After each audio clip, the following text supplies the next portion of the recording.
New York's success has made the subject of terrorism a force to reckon with at the box office one more time. Who can forget Mani Ratnam's Dil Se? And when we're talking about Dil Se, how can we not mention Manisha Koirala? She was a jury member at the film festival in Ahmedabad recently, and we caught up with her for a quick chat to lay some rumors to rest. So is Manisha really a part of Mani Ratnam's next project, Ravana? No. That's the news I wish that was something true about me. So you're not doing Ravana? No, I wish it was true. No, it was. Unfortunately, it's not. Manisha, gorgeous you've always been, but I see a much trimmer, slimmer Manisha Koirala. Well, I don't know about gorgeous right now because I'm exhausted and tired and been watching movies. Well, thank you for the compliment. So you're here as a jury. How has your experience been these past 2 days? Excellent. And we've been watching short films, and there's so many short films we're watching, so slightly I'm right now, but yeah, it's been great watching and seeing films from different perspective, because I've always seen films as a viewer or as a cinema lover, but to see film from a jury perspective is totally different. I didn't realize that. Ram Gopal Verma's Company was your last big film. I mean, after that you've done films, but not the same number, not the same stature that we're usually used to seeing you in. Why is that? Well, you know, everything that you do reflects what you feel inside.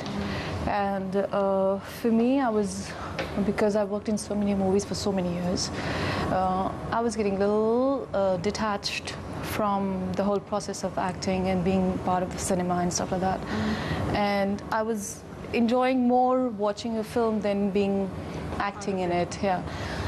But I did a film last year with Deepti as a director. And I really enjoyed that, working with her. So what I'm looking forward for is working with people who are like-minded, who like similar kind of cinema. I would love to act. Otherwise, I'm happier being a viewer, I'm happier being a jury member and stuff like that. Last question, what's happening on the personal front? Wedding on the cards? No. Again, that's very nice and wishful thinking, but I'm happy. That's all I can say. Thank you very much. Thank you. Well, if she's happy, then we're happy to give the matter of marriage a rest. Manisha was in Ahmedabad for the Ahmedabad International Film Festival that was held in the city last weekend. It was a huge cinematic event and intends to give the Cannes Film Festival some serious competition in world cinema soon. Benjamin Disraeli once said, "When I want to read a good novel, I write one." Thinking along the same lines was Sheel Aditya Bora, a 26-year-old postgraduate of communication with a desire to watch some good cinema. The result? Ahmedabad's first international film festival with a lineup of over 200 films from 29 countries.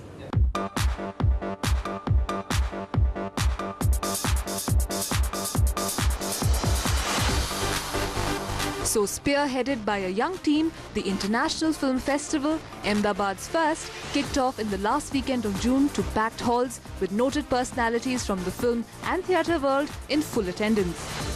We did a competitive short film festival last year called Full Mark Short Fest, and we got a tremendous response of 189 films from 18 countries, and out of which 63 were international entries.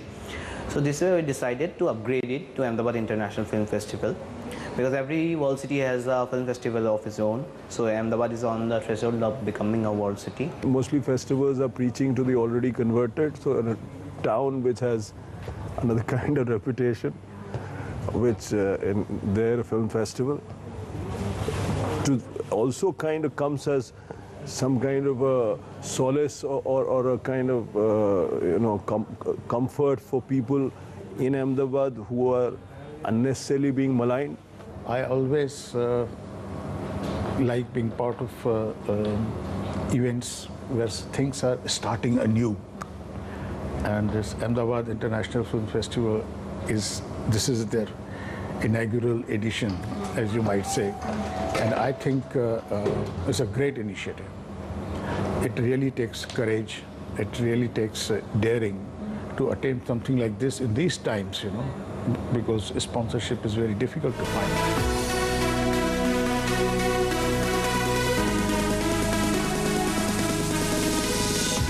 setting the tone of the festival was the award-winning French film Classe. Les élèves sont un petit peu difficiles, mais ils sont vraiment adorables, donc voilà. The festival had an interesting lineup and the categories included short films from 7 countries, highlights from the Tampere Film Festival, Finland, some of the best from Cannes, films on HIV awareness and children.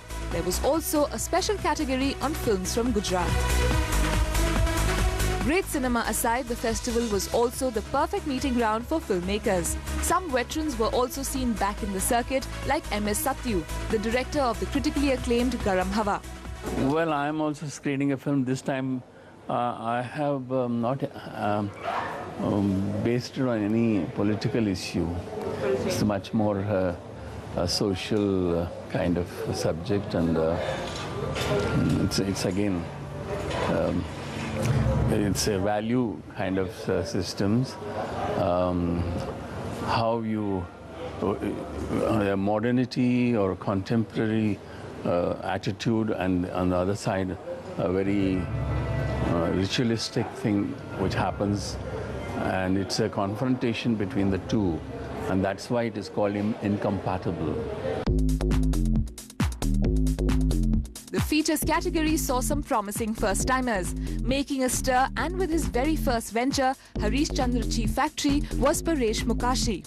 It's the first film made on Dada Saheb Phalke, and the subject is how he made India's first feature film. I see. The adventure in the making of India's first feature film. Tell me, you're a first-time filmmaker. How important is a festival like this for you? It is very important because this has become a means to reach people. Otherwise, this kind of a small film, if we can call it a small film, a different subject film, it was very difficult to reach out to people, to get their response and then spread your film accordingly. But now, because of these festivals these days, it is helping us a lot. Following the footsteps of other well-known festivals such as the Cannes and the Tampere, the Ahmedabad Film Festival too had an open market for short films called the Independent Film Bazaar. When we started, of course, people really didn't even know what short films meant. So we had to kind of literally go out, tell people what short films were all about. And today, I think you have such lovely festivals that are dedicated, or should I say, have created a space for the short film corner. This is sort of a wet sampling, you can say. You know, you get to meet the filmmaker, you get to gauge the audience response, you watch the film in the theater. It's a very, not foolproof, but, you know, it's one of the best indicators to, you know, get the pulse of a film. It's very important. It's very important because I spent a lot of money on the film, and it was only me who was producing it. So, yeah, you really don't see the returns, or, you know, as far as feature films are concerned, you have the box office. It can, you know, get your money back. But unlike feature films, short films are, you know, a one-way money. You put your money in it, and there's no guarantee that you'll get it back. Perhaps since it was a young film festival organized by a team of young entrepreneurs, the young population of the city was out in full support. I'm glad because Ahmedabad really doesn't have a film culture, and all that we get out here is the Bollywood masala movies, and we as an audience surely want to see films from Marathi films or regional films or international films for that matter. And I think Ahmedabad International Film Festival has given us it all. I'm really excited to see something like this happen in Ahmedabad. I'm here visiting family from the US, and I just think it's great that world cinema is coming to India, and especially in a place like Ahmedabad. Okay, by 2012, we want to evolve as the finest film festival of India, or maybe Southeast Asia. And so we always, in our team, we always say that yes, Goa, IFI and Ocean Cinefe now have serious competition. Coming up, Akshay Kumar and Sylvester Stallone trade blows on the show, while Sajid Khan plays referee. What is your name? Mark, John, what's your name? Sylvester? Wow. इश्क में तो हार गया कम वक्त इश्क मुझे मार गया कम